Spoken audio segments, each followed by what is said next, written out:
We're back with the Opie and Anthony Show, the O&A virus spreading across America. Our phone number is 1-866-313-FREE. We play the police because we got Stewart Copeland in studio sitting on our couch. How cool is this? Right on our couch, our nice red couch. This is a great couch, by the way, guys. You know, most of those other radio stations, you go in there, they give you like a chair. Yeah. You're on this big red leatherette couch. On a couch, and I don't believe anything's been done on it. Can't confirm it. Would you like me to do something? Well, I wasn't going in that direction. I was saying for your safety. Good. I don't think. Thank you. It is a clean couch. Yes, squeaky clean. Yeah. How you doing? Good? Not so bad. Not so squeaky. Not so clean, but fine. Can I ask the question that you've probably been asked a million times? A little known fact, I was a huge police fan growing up. Huge. Grew up with the police. Why won't you guys get back together? Well, nobody's offered us enough money. Yeah, right. I don't know, as a matter of fact. I'd be ready, and I got a different job now. I'm a film composer. Right. And so it's not a career move for me, a step forward or a step sideways or anything. So it's not about the money? It's a no-brainer for me. I'll do it. I'll do a free show. You know, playing with those two guys is something that is real exciting. I thought by now you guys would have figured something out. I'm not pushing it, and here's why. I got 8 years and 5 albums out of that guy, and our account is closed. If he doesn't want to do it, I'm not going to hassle him. But it's been almost, like 20 years? Yeah. You guys are pushing 20 years since you broke up, right? Yeah, I mean, there's nothing that says we got to do it. I'd be very keen. I'd love to do it, but there's nothing that says we got to do it. And when Stingo is in the mood, he's got my number. Right. I think I'll be there like a shot. Yeah, it would be huge. No problem at all. I think we're ready for it. I think. But it sounds like it doesn't matter, you guys, as far as the money and you would sell out everywhere. For me, the one stipulation I would make is that it's got to be a free concert. You know. Yeah. Yeah. I mean, we don't. It's just like that's not the reason for doing it. Right. It's all about playing with those two guys for me, and playing music that I really like, and that folks out there really like. And there's a gazillion. I'm playing a show of that dimension is very exciting. You don't need to get paid for that stuff. Mm-hmm. Didn't you guys play at a wedding or something for one of you guys? Yeah, we got paid for that. No, we played at Sting's wedding, as a matter of fact. He served a lot of excellent champagne, and we got up and blasted through Roxanne, Message in a Bottle, a couple other ones that I don't remember. Yeah. But that's how they got together. It was at Sting's wedding, and also like, hey, what the hell? We're all drunk. Let's do it. Well, all the crew were there. Everybody's like, come on. Actually, the first time we got up there, the wedding band was the Trogs. No kidding. When Sting and Trudy throw a party, they do not mess around. Wait, are you serious? They throw absolutely the wildest parties ever. Can I do a quick little story about the Trogs? Sure. The only song I know is Wild Thing, right? Yeah. Or Wild Things, whatever. And I've been a DJ, and I've played music on the radio since I was 18. Yeah. Okay? And I get these DJ nightmares. Where I'm a DJ. Wow, what are they like? It's any creative. I think anyone, just about everyone, has these type of dreams. Whatever you do for a living. Yeah. So I'm in a studio, and I have to find a record. Like the time is running out. I got to get something on the air. The only thing I could find is the Trogs' greatest hits. Yeah. It's always the Trogs for some reason. Well, it's going to have Wild Thing on it, so you're okay. And so then where's the sweat? And then I look at the back of the CD, and I find Wild Thing. I'm like, I'm set for 3 minutes, whatever. Yeah. So I throw it in my nightmare, and now Wild Thing is playing. I'm like, And then the panic of the song is now fading, and I don't have the next song, and the only CD I have in the studio is the Trogs' greatest hits. And I look again, and I don't know anything else from the Trogs. Wild Thing isn't on there anymore. Deep tracks. Well, there is one other important Wild Thing Trogs track, which is the recording of them in the studio that is this famous in the rock and roll world. It's like Spinal Tap, where an engineer left the tape rolling while they're trying to work out a song. And all the effings and blindings, and just like the language is unbelievable. It's sort of like that TV show about Ozzy Osbourne, only way stupider. Way stupider. Are you trying to say the Ozzy TV show is stupid? No, but the Trogs tape are stupid. He's trying to hurt me. Okay, but the Trogs are not. It turns out the Trogs are not stupid because they're playing at Sting's wedding. Yeah. And when they left the stage, they took their plectrums, guitar leads, and drumsticks with them. So that when the three blonde heads get up there to play, okay, all right, well, let's play Roxanne. there was no guitar leads, nor plectrums, nor drumsticks. And so Sting's son Joe runs off, to Sting's studio at the other end of the estate and grabs so we're all standing there like planks on the stage. And eventually the wedding guy, the wedding boss, the guy whose job it is to say, and now the groom will dance with the bride. He says, okay, he gets us off the stage because it's time for the groom to dance with the bride. So there we are. This historic moment is about to unfold in front of our drunken crew, and we're ordered off the stage. So we left the stage. And then, a couple more glasses of champagne, and Joe Sumner comes back with the plectrums, the guitarist leads, and so we played a couple songs. I bet you had it differently in your head. Someday you guys would get back together. It would be this unbelievable moment. I didn't imagine it was going to be like that. Yeah, right? No. By the way, your nightmare, I envy. That's not a bad one. I dream. I have night terror, and I'm kind of half paralyzed. Oh, yeah. Well, no, I have all that stuff, but I know what I just said a lot of people can relate to. You have these weird dreams and nightmares about your profession. Yeah, but that's just not... I've had the one with the records running out. But it's always the Trogs for some reason. The Trogs. I don't know why. Well, the musician one is that the band is going on stage, but you're locked in the dressing room. Yeah, there you go. And you're just about to run on stage, and you got no pants on, and then you get to the drums, and my hands have turned into salami. We all have these dreams. Stupid dreams. Yeah, really. Do you have any of those great studio moments of the studio brawls dreams? or anything? No. I don't mean dreams. I mean real life. Like where you guys are in the studio and maybe not agreeing. Ha-ha. Well, now, if you were to watch my movie, this question would be answered. Yeah. My movie entitled Everyone Stares, which is all the Super 8 footage that I shot back in the day.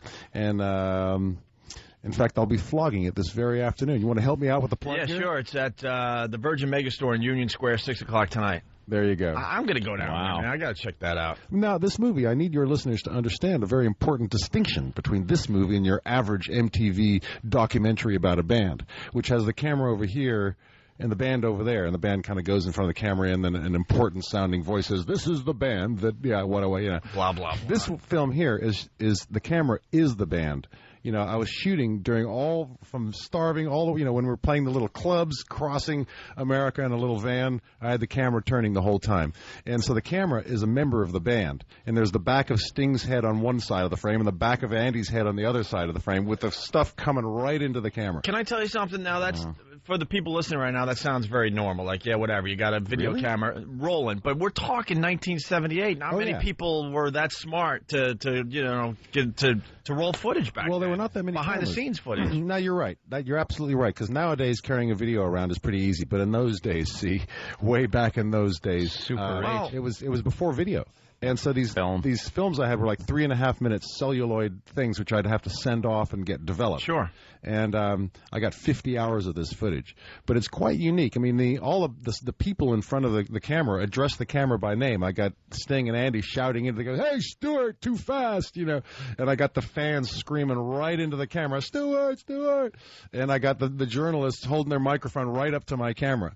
And so what you get from this movie is no analysis of the police's place in rock history, no examination of the dynamic creative forces within none of that. What you get is the personal sensation of what it's like to be riding that rocket ship. What was your motive when you were doing this? Because this is before reality television or everybody was posing for cameras like this. What made you do it? It's strictly tourism. Just home movies. Yeah, right? home movies from hell. This stuff is so unbelievable that was happening in front of us that, like any tourist visiting the Taj Mahal or the Eiffel Tower or something, you want to slice a piece off, stuff it into your suitcase so you can play with it later. It's hysterical. And that's pretty much what I was doing. I just had to get all this stuff, scrape it off so I could play with it later. You end up 20 years making later. home movies, and you turn into the police, as you're shooting Well, it was pretty fortuitous, yes. Yeah.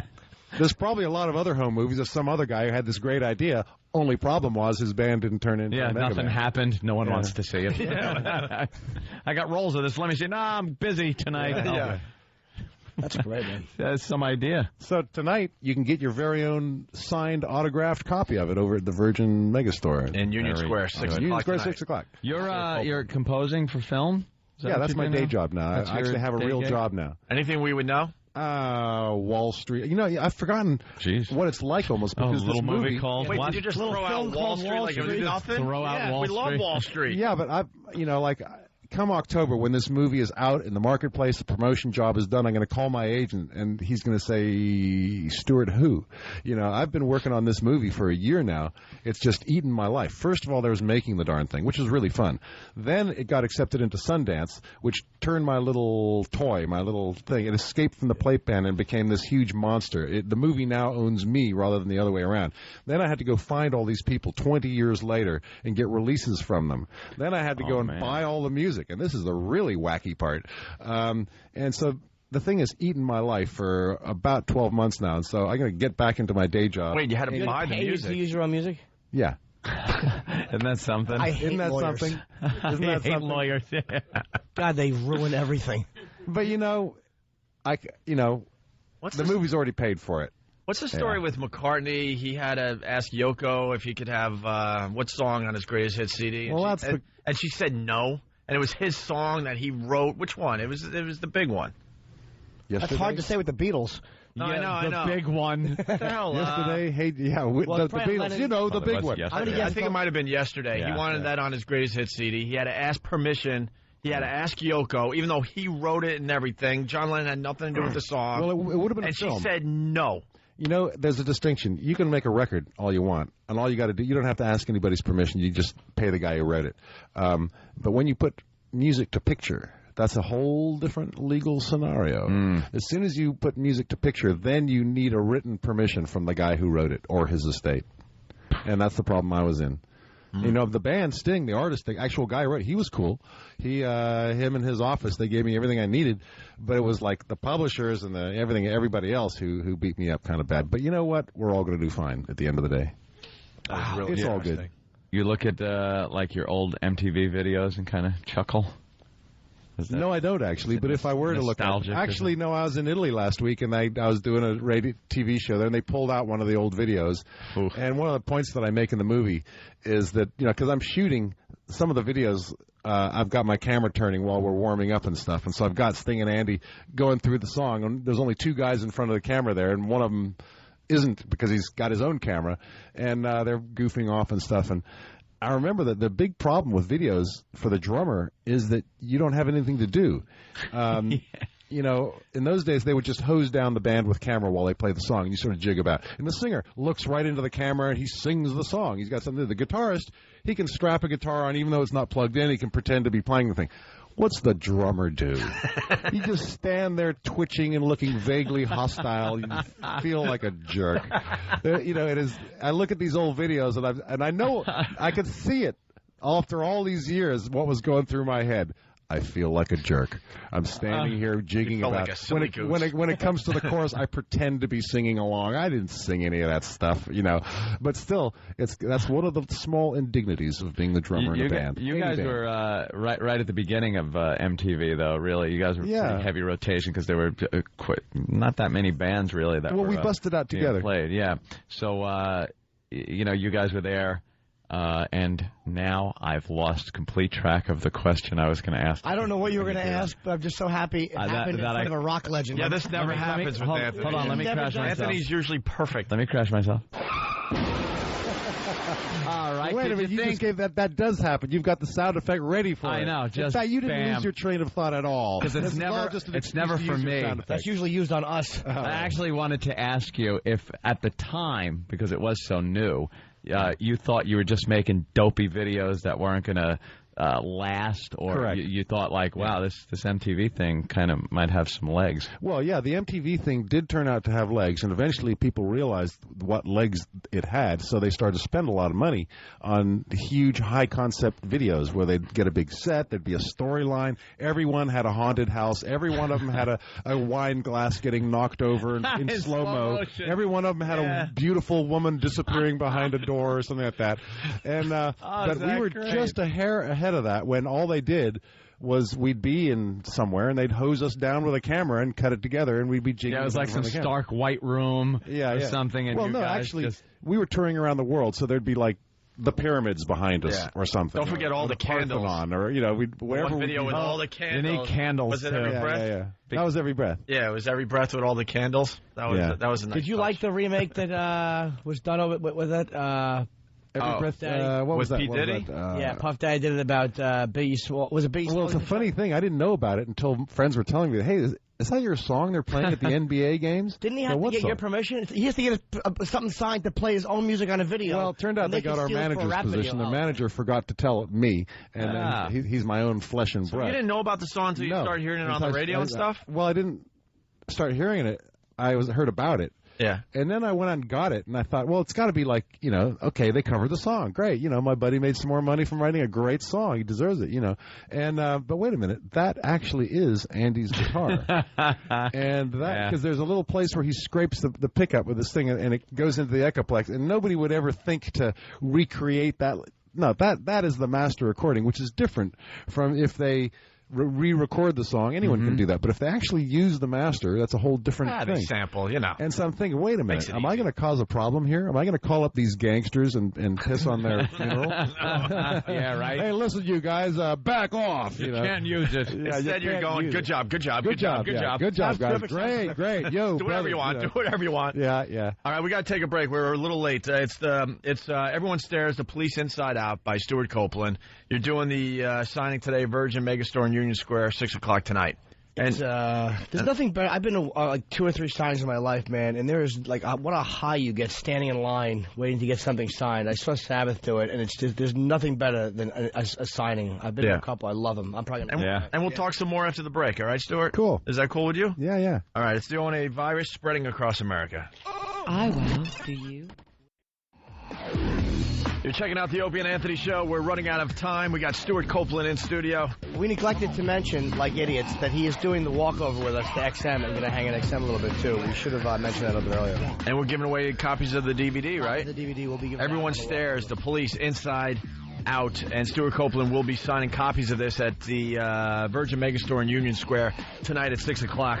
Let's say hi to Carolyn in New York City. Carolyn. Hey, guys. How you doing? All right. What's up? Stewart, an honor to speak to you. I'm a huge police fan from growing up, and I saw the movie on Showtime, I think, last month, and it was amazing. I encourage everyone to go out and get it. Oh, great. Thanks for your kind words. Oh, you're welcome. I did have a question. You were talking about having to track down people 20 years later and get all those released. Are you one of those people? No, I was going to ask you, what about all those people at the in-store? I think I was a little young to be at an in-store at that point, but what about all those people? Well, all those people who come to the in-store tonight are probably going to get filmed, and I'll probably have to come back to them 20 years later and get their permission to be in my movie. But actually, no, I won't. Because those kind of people are in a public place, and this is I'm going to talk some legalese to you. My lawyer says they have no expectation of privacy because they're in a public place. But like the road crew who are in our dressing room just doing their job do have an expectation of privacy. And what the distinction is beyond me. But, hey, come down to the in-store and you can be in my next movie. Isn't there a sign usually when you walk into a place like that, like you might be filmed tonight, and that's pretty much your disclaimer? I guess so. You walk by the sign, you can get shot. Now tell me, did you see yourself in one of those scenes? No, I was a fan, but I was a fan from afar. I was like a young fan. Shucks. What did you like about the movie? It was just a great way of sort of going back to those days and hearing some amazing music, and also seeing the behind the scenes of what was going on of the creative process. All right, very good. Life inside the bubble. Yeah, let's say hi to Jim in Canada. Jim, what's up? Oh, good morning. Good morning. I was just wondering, when the day finally came to decide that, the police were going to be no more, was there one particular low that brought you to that point, or was it the fact that you're on top of the music that it was time to get out? No, I think you're right on the second part there. It was it was a high. It wasn't a low, it was a high. We were already on top of the world. And then we stayed on top of the world for another couple more years. And then we had another album that was even bigger. And it was pretty much we were up there and we were in this cocoon. And we started to wonder what life was actually like for real people. Do you ever wonder what if? What if what? If you guys continued a few more albums, we would have a few more years. Screwed up. We would have jumped the shark, and eventually we would have blown it, and eventually we would have started to make lousy records, and eventually we would have started to play to smaller audiences. But as it was, every tour we did... Did you guys think you had one more great album in you, though, when you were saying goodbye? Yeah, I still think we had several more great albums, because Sting carried on writing even better and better songs. You know, there are those. Do you ever think those would have been them who might consider that his arrangements of them, he followed his own instincts, which were, without me and without Andy, and of course they weren't as good. But I mean, he was still a great songwriter and getting those better would have and been better. Police songs, though. Yeah, and so that was the gasoline that we put in our engine with the songs that Sting wrote, and that with that kind of fuel, we would have carried on doing good stuff. But the thing was that we never saw the other side of the parabola. We never, every tour sold out faster than the previous one. Every single stayed in the charts longer. Every album got to number one quicker. We never started to see the decline. The downslide, yeah. I mean, the Who, say the Rolling Stones have seen that downslide. And then another upslide, and then another downslide. They've probably been up and down like 13 times since they started. How many bands can say they left on top? Yeah. Well, on their terms. Obviously, some bands lost a key member and they left on top. But, as far as just saying goodbye, we're going to end it right here as a group. Yeah, I guess that's rare. You friends with Matt and Trey? I saw you. Oh, yeah. Your voice appeared on yeah. I actually was on the cutting room floor. But, yeah, Matt and Trey. Well, actually, Matt is a good buddy. Is he? Trey is kind of mysterious. But Matt is a regular guy. I met him through Les Claypool, yeah. Yeah. Your listeners know who the hell we're talking about here? Yeah, absolutely. Primus? Okay. Well, yeah, no, that would be... Les Claypool, who introduced me to Matt and Trey. Yeah, she does the intro music, yeah, South of course. Park. Jim, did he answer your question? Yes, it does. Thank you. All right, there you go. How do you feel about Bill Ward? I don't know who he is. Oh, you're going to... Boy, that's silence, you guys. Here we are in the morning drive time, and there was a little momentary silence there. Jimmy. You just crushed Jimmy's little heart. His little heart got crushed. I've always felt that Bill was a very underrated drummer for Sabbath. Okay. Do you like him or no? Was he in the television series? I confess, I'm a total music snob. It is just one of those terrible things that I have to look at myself in the mirror every morning and face this reality. That so you don't know much about music? Not much. I live in an ivory tower, you see. But you never really listened to Black Sabbath? No.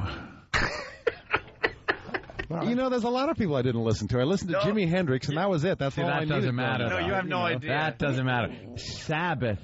Black Sabbath. It started and ended with Sabbath. Look, no one else. I am a personal friend of Lemmy Motorhead. Oh, yeah. Okay? Does that settle? Does that bring us a little bit close back there? Lemmy is a good buddy of mine. I do like him. He's quite a gambler. He's a good boy. Yeah. Lemmy's a maniac. He ain't a pretty sight, but he's a good guy. That Maker's Mark. Still takes Polaroids of chicks. I mean, how do you not respect that? He didn't even upgrade to digital. Yeah. So I'm sorry about the Black Sabbath thing. But if you didn't listen, you didn't listen. And I've hung out with the Trogs too, which is pretty obscure. Yeah. All right. Let's say hi to Chris in New York. Chris, what's up? Hey, guys. Hey, Stewart, I loved your film, and I saw that you dedicated it to your brother. I read his book. I met him at the backstage a few times. I just wondered if you talked about him a little bit. I'd rather not. My brother died a couple months ago now, and I'm still in denial, and I absolutely cannot think about my brother. It's a weird kind of desertion. I just can't even think about him. In a year, maybe I will be able to with a smile. But now my day is ruined. I promise you, I cannot think about it, and I don't want to think about it, and it's just too much for me. Well, I apologize. All right. Sorry about that one. Dave in Jersey, what's up? Hey, how's it going, guys? Hey. Stewart, I want to ask you an important question. What's your favorite, or do you have a favorite Police song? Favorite Police song? I got a few, actually. Don't Stand So Close to Me, Message in a Bottle, and... guess you'd call it suicide. Oh, yeah. I can't stand losing you. That's how you got to go. I got a great derangement. Oh, my God. That's hysterical. You still got to, sing through it. Yeah, well, you see, the thing is that I in this movie, I took a lot of Police tracks, and I got the live recordings, and the studio vocals, the record company opened up the vault for me, so I got all the multi-track recordings, so I was able to take studio vocals where Sting banked up all these vocals and put them on these live performances and live improvisations. lines, and I call these tracks derangements, which I used to score the film. Now, my colleagues in the police have not, they've given me a red light. I'm not permitted to release these tracks unto the people, which I still got some more begging and pleading to do, but I think, but you can hear them, when you buy the DVD. There's all kinds of extra material, by the way, that you didn't get on the Showtime show. There's another 15 minutes of footage of cool stuff. There's another 15 minutes of live stuff. And then Andy came over one night, and I served him a lot of wine, and the two of us watched the movie and did a kind of an alternative voiceover, director's commentary thing, where the two of us are just, that actually is the home movie. I remember that shot. What were you wearing that jacket? That kind of thing. But also, for all the menus on the DVD, each one, if you just sit there on the menu, you get to hear these cool tracks that I made called Derangements. Derangements. Yeah. Let's go to Frank. Frank, what's up? Yeah, big fan of Stewart. I heard him credit before Sting's songwriting capabilities. I don't know many people realize that Stewart himself is a brilliant songwriter. One of my favorite albums is the material. Now you're talking. No, the material you did under the pseudonym of Clark Kent. I don't know a lot of people. I'm still denying that. What are you talking about? No. This terrible accusation. I'll take all the credit, though. Thank you. No, I was just curious. I mean, that work that you did, I loved as a fan of you personally as a solo artist, and you had a lot of success more or less with the soundtrack work you've done now, Equalizer, Rumblefish soundtrack. I'm just curious why you didn't ever continue more pop-oriented solo music on your own. Well, every summer I go to Italy just because I like Italy. And I have a couple different bands that I play with there, one band of my own. Then there's this group of 20 musicians that I play with there, which is like this local kind of folk music called the Pizzica, the Night of the Tarantula. So I go and get my drums off every summer for 1 month in Italy just because I like it there. And in fact, I'm playing day after tomorrow. On Saturday, I'm playing in New Jersey, the Modern Drummer Festival. They've dragged, they keep trying to get me to play there every year. And I said, look, I haven't got a band. I haven't got an act, but I just got these guys in Italy. So they've actually flown my Italian band over, and I'm going to play with them in Jersey on Saturday. Where in Jersey? You want to New Jersey Performing Arts Center. Oh, PNC, we were there. Okay. All right, let's go to... Yeah. Boy, I am looking at your resume there. Man, some movies. Quite a few, about 30 or 40 movies, a few television series. I got an Emmy nomination the other year, last year for, what the hell was that called? Dead Like Me. How'd you get into that? I got a call from Francis Coppola one day. Hey, there you go. That's how it happens. I never had an idea that I'd be doing that kind of work, but he called. He called you too, huh? Yeah, and what? Why would he do that? No I'll offense. tell you why he did it. He denies this, and I'm sorry to have to go against what Uncle Francis claims to be the story, but it was his son. His son Roman said, Dad, you got to get this cool guy from this cool group. And they were teenagers at the time. They're all grown up now, and Sophia was just a little tiny little bean at that point. And look what she's been able to do. Anyway, so he called, and then I became a film composer. Apparently so. I guess you had it in you because it wasn't just a one-off. Yeah. It's like, oh boy, we gave this guy a shot and he sucked. Music and everything. Everything that people do that they're good at. You guys have got a gift for talking into a microphone and keeping the attention of your listeners. I happen to have a gift for banging things, and making music. And Jimmy has that gift too. Yeah, I mean, he gets paid for it. And I spend cash. Yeah. It's a blessing. All right, one more. Hey, before we move on, let me just give a plug to my buddies. Shout out to Modern Drummer Magazine, who flew my band over from Italy and everything. I just want to make clear that I am down with Modern Drummer Magazine. Right on. Let's say hi to Carpio from Brooklyn. Carpio. Yeah, how you doing, Stewart? Hey. I've heard this story about how back in the days of the Police, you and Andy Summers viciously hated Sting, and that you hated him so much that you wrote in tape on your drum heads a certain C word for a woman's nether regions. Well, there was an F word too, which no. We actually got along really well, as you can see in my film, as those couple of callers who called in who've seen the film can testify. There is not a frame in my 50 hours of footage where we're shouting and screaming, or even grumpy. And what's clear when you watch the movie is that we liked each other a lot. Sting looks into the camera and he's got a real warm chuckle on his face. We're goofing off. We're enjoying each other's company, hanging out together. I have several scenes of Sting beating the crap out of Andy. but they're both laughing hysterically. What about in the movie? It was fun to beat up Andy because he's little.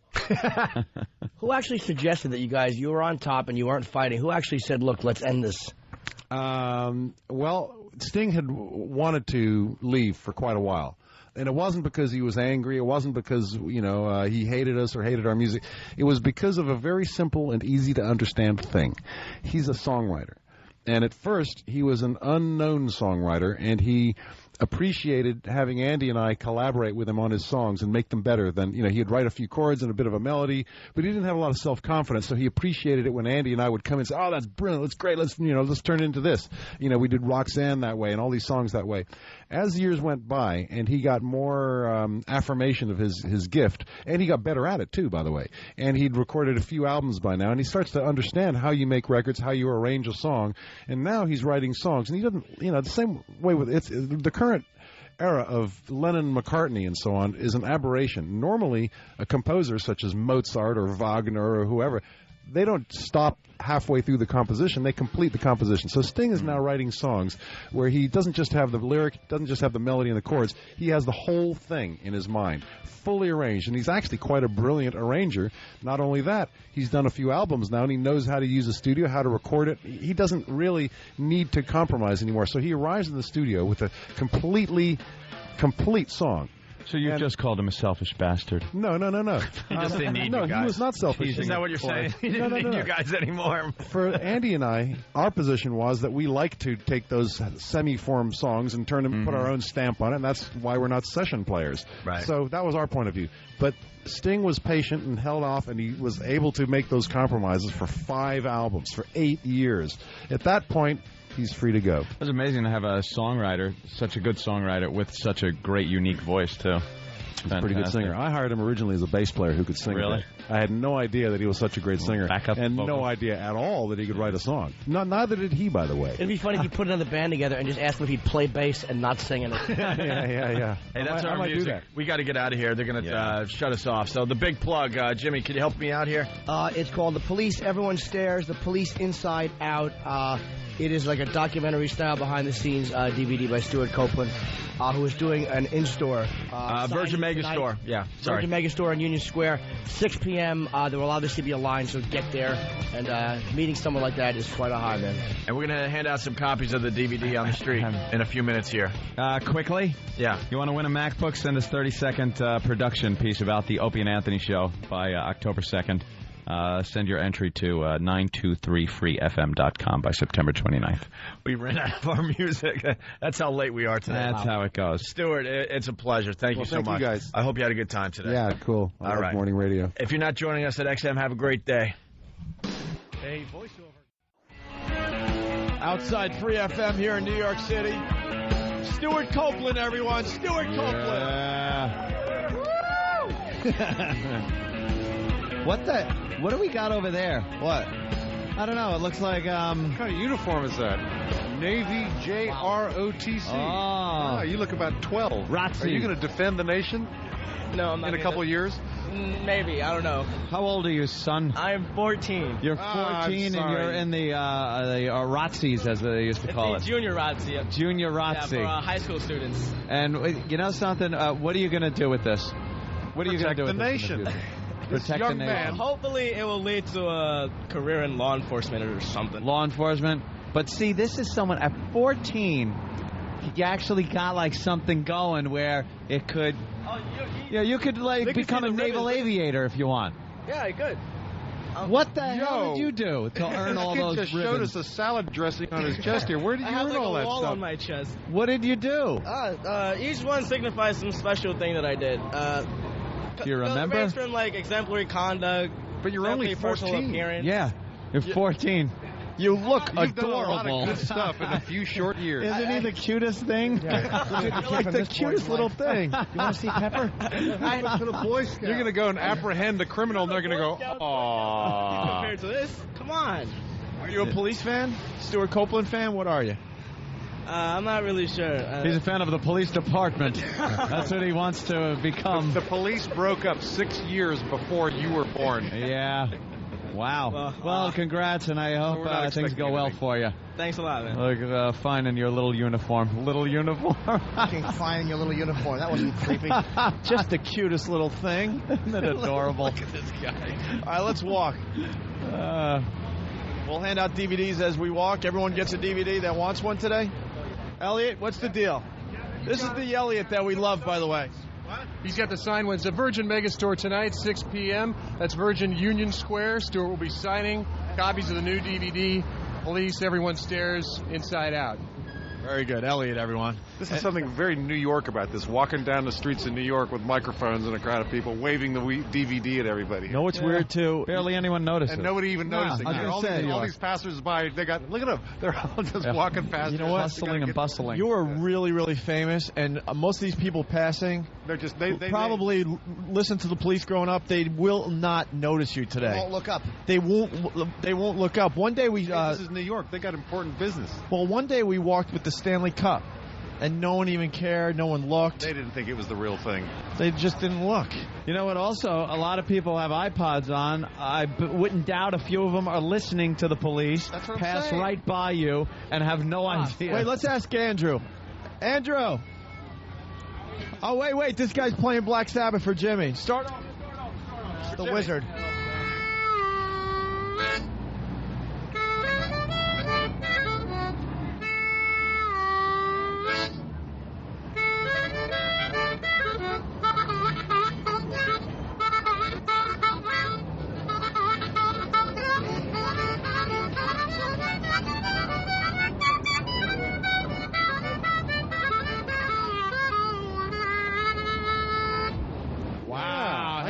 I should have listened to Black Sabbath a lot more. Is that what they sounded like? It sure is a different sounding Sabbath, but... Andrew, are you a fan of the Police? I'm a fan of the Police. I hate them. You hate the band, the Police? Now we're getting some angst. I hate Police. No, stop making a joke. It's a band. Yeah, it's a band. You ever hear of the band The Police? No, I didn't. Have a good day. Abbott and, we're not getting anything out of him today. No, he's our homeless friend. Take it easy. We'll see you tomorrow. Hey, get a plug in. What's your name, bro? I'm Chris Bednar. What are you about? Just on my day off from work, I'm going to pick some chicks up at the 3 museums, the Whitney, the Met, and the Natural Museum. Just I like how you guys seeing everybody on their miserable commute to work and all. Just paying my respects. You're going to pick some chicks up at the museum? How do you do that? Museum of Natural History? Well, yeah, I know. I met all the wrong people at the dance club. That's where all the hot chicks are. I got these membership cards from my college. So I'm gonna try something. You are a shaky lad. lad. Go with me? I got a family duel after the show, whatever. You're a real optimist if you think you're gonna get laid in the museum. I know. You never know, man. You never know. Call us if anything happens. All right? Yeah. Straight up, guys. All right. Man. Thanks for the song on the old harmonica. Okay. You might want to try a bar though. If the museum thing doesn't work out. Yeah. Jesus. All right. Look, there you go. People are recognizing Stewart Copeland hanging from the ceiling. Sorry. Oh, there we go. I'm just over here getting my picture taken. There it is. All right. One more. Okay, sure. Oh, the 2 creepiest guys in New York that just walked up to Fort Stewart. I'm sure these are not the 2 creepiest guys in New York. There's a lot creepier people. Yeah, a couple. Nice people, actually. All right. That's cool. There they go.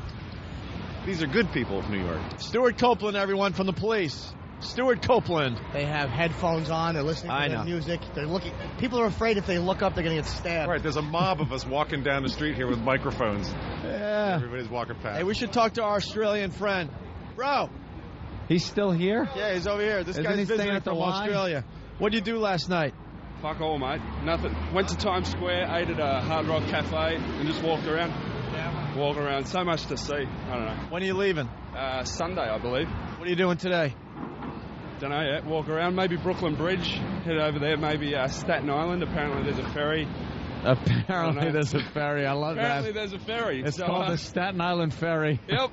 And so I'll go over and go on that. Yeah. You ever hear of the band The Police? Yeah, of course. My old man loves them. My dad loves them. I get that all the time. It's like, oh, man, dude, my mom really loves your band. No, my dad.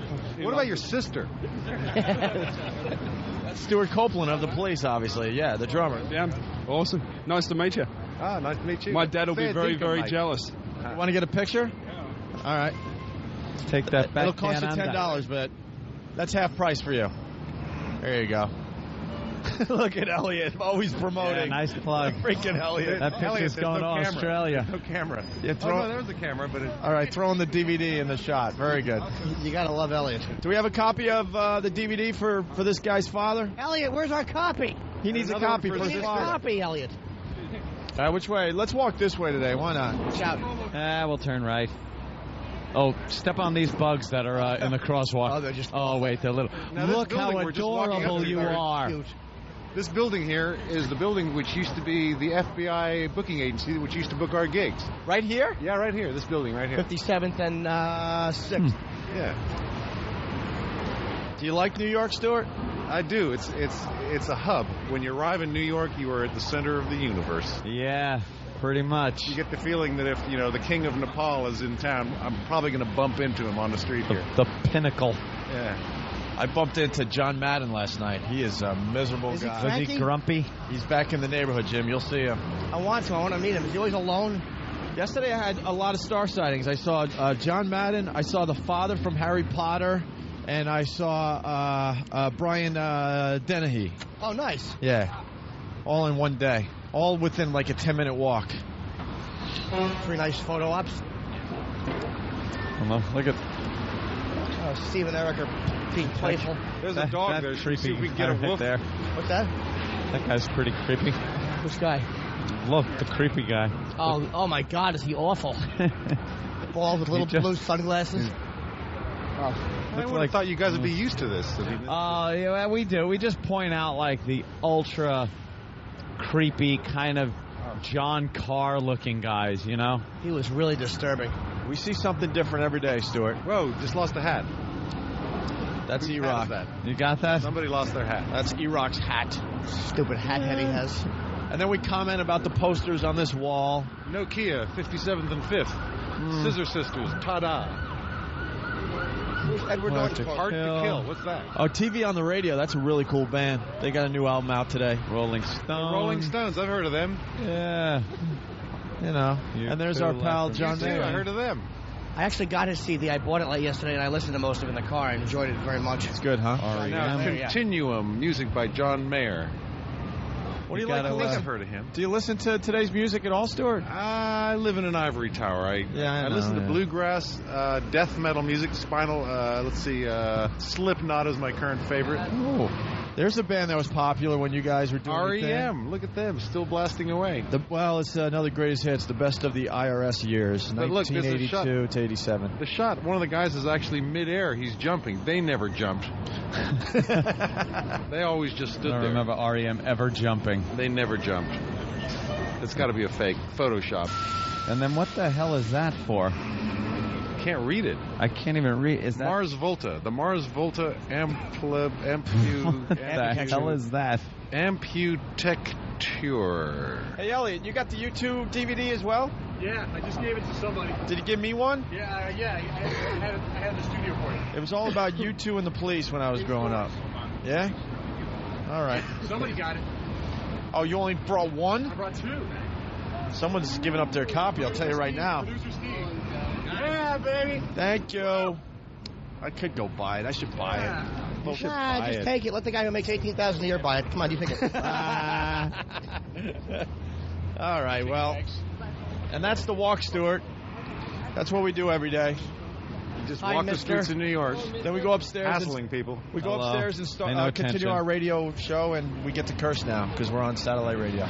Really? This is satellite radio? Yeah. Yeah, now we're on satellite. You can use the F word? Oh, yeah. As much as you want. There you go. That felt good. Isn't that odd? That felt good. Isn't that weird to do on the radio? Simple pleasures. In Italy, I just came back from Italy, and they have a word there which is so dirty that even like the most hardened tour manager goes pale and starts shaking. And I can say it in English. Porco Dio. Porco Dio? It just means pig God. But you say that in Italy, man, in traffic stops. That's a biggie. We need a word like that in English. Well, we got one. Yes. And the girls never like it. Well, the big C-bomb. Oh. I wouldn't say it because this is there's worse ladies. Than the C-bomb. I thought you meant black neighbors. No. All right, Porcodillo. All right, I want to learn that one. If you really want to get attention in Milan or something like that, you go with that one. Blurt that one out? Yeah, blurt that one out, man. It stops everything. Now, would guys say that in an argument to each other? Like, is that like the ultimate insult? Pretty much, yeah. But then the best place to drop it is like, is gratuitously. Excuse me, can you tell me the way to the post office? The post office, Porcodillo. And then, hey! Do they think you're cursing or do they think you made a mistake? They know that you're cursing. Okay. Do you live in Italy? No, I go there every summer. You just like... I like it there. Cool. Yeah, if you can swing it, why not? I'd ask. That's a fair question. Was it? Yeah. I was hoping for some real unbelievable answer. And no. We'd be out here another 15 minutes hanging like we're pals. I have a question I'd like to ask. If you had to go over your career, what would you say was the worst career decision you made? The worst career decision I made. The worst career decision I made. It's kind of hard to say. There has to be one you look at and go, ugh. I know what some of the good ones were. Yeah. That bass player I saw up in Newcastle, that was a good choice. Were there any like soundtracks? I feel like George Bush here. No, I never made any mistakes. None you want taken off the resume? Yeah.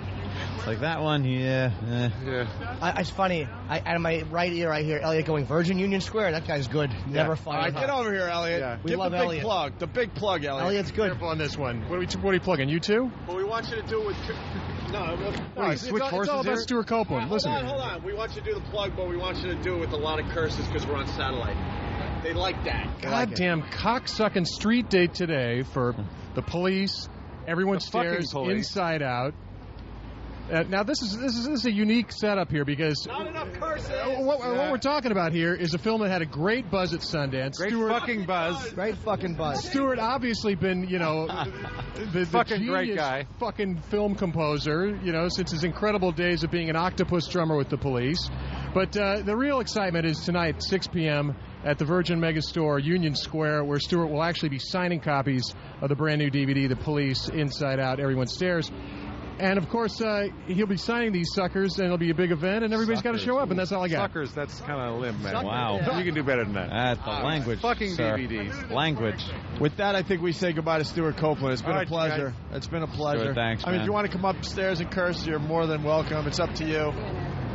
I'm not gonna go talk. I can't talk like this on CNN, can Please curse on CNN. Okay. We'll plug you like no one's ever plugged you. All right. Just one fuck. Drop the C-bomb. Direct it at the anchor. Look at us, man. He does our show and then CNN. That's CNN. pretty cool. Oh, would that be yours? See you later, guys. Let's go upstairs. Take it easy, man. We got to Thanks. continue upstairs. All right. Thank you. Take care, Thank Elliot. you. Later, Pleasure. guys. Okay, you come. All right. Take care. Pleasure. We're heading in.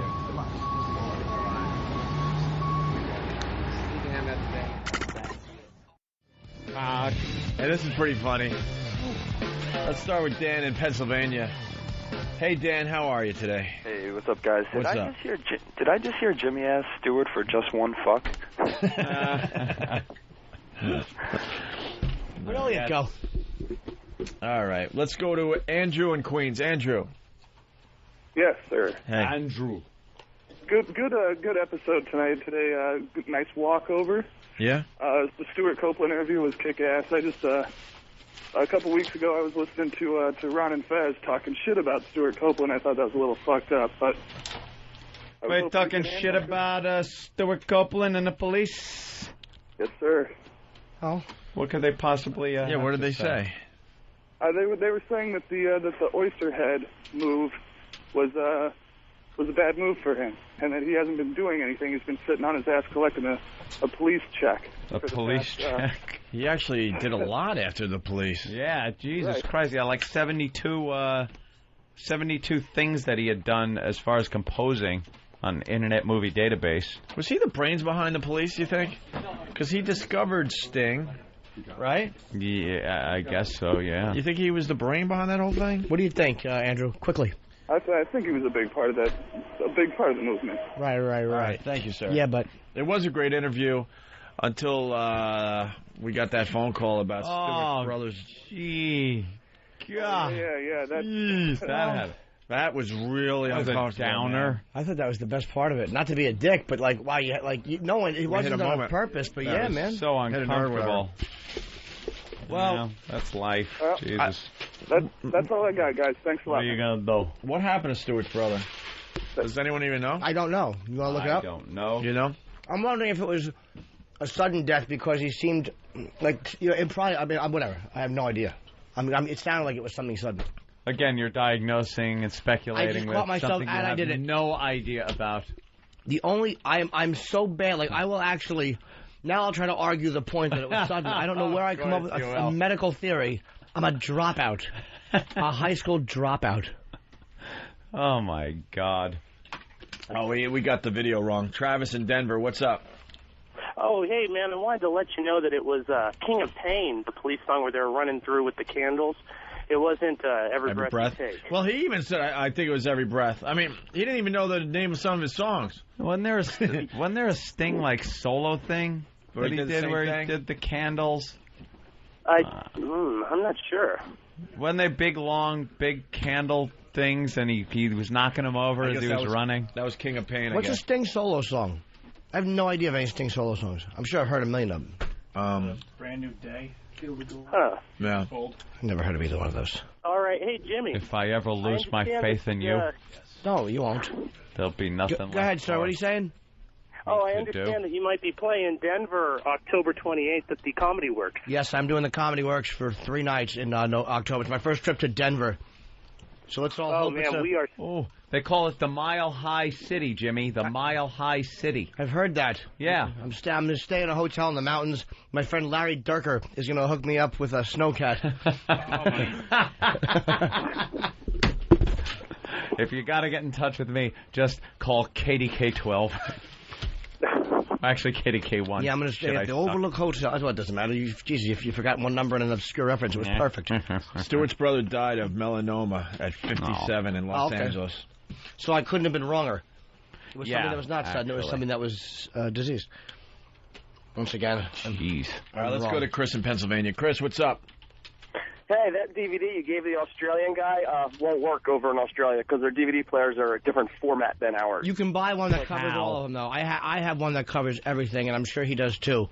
Your DVDs will play in the PAL format? Yeah, you just got to get a plug-in. Yeah. I just wanted to thank you guys for the pictures Thursday after the Helium show. I was. Paul in Canada, what's up? Hey, what's going on, buddy? Hey, Paul. Hey, what's going on? Not much, man. Listen, I just got my XM radio hooked up. I've been listening to you guys for about 15 minutes now. Funny fucking shit, buddy. Thank you. Hey, thank you, my friend. You have no idea what you've missed. Not much, actually. That is important. All right. Thanks, man. Thanks. All right, man. Brendan in Cincinnati. Brand new fan right there. Yeah. Brendan. Welcome. Yes. What's up? What's up? Hey, that video where Sting runs around. Yeah. With the candles. Right. Wrapped around your finger, not King of Pain. Wrapped around your finger. That's the third song now. Every Breath You Take, King of Pain, and now it's Wrapped Around Your Finger. What's the real answer? I'm going to go with...